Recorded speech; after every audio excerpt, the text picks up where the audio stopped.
দর্শক আমার পিছনে দেখতে পাচ্ছেন গ্লাসের ভিতরে বিশাল আকৃতির একটি কুমির রয়েছে। এটা কিন্তু জীবন্ত না, এটা একটা কুমিরের একটা আকার।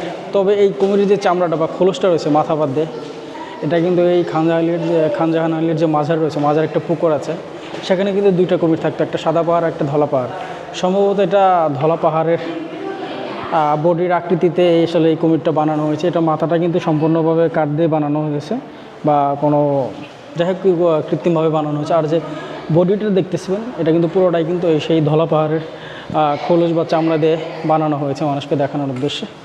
সত্যি দর্শক অনেক সুন্দর, এবং দূর থেকে কিন্তু পিছন থেকে দেখলে মনে হয় যে সত্যি সত্যি কিন্তু কুমির, কারণ এটা চামড়াটা একদম রিয়েল, শুধু মাথাটা রিয়েল না।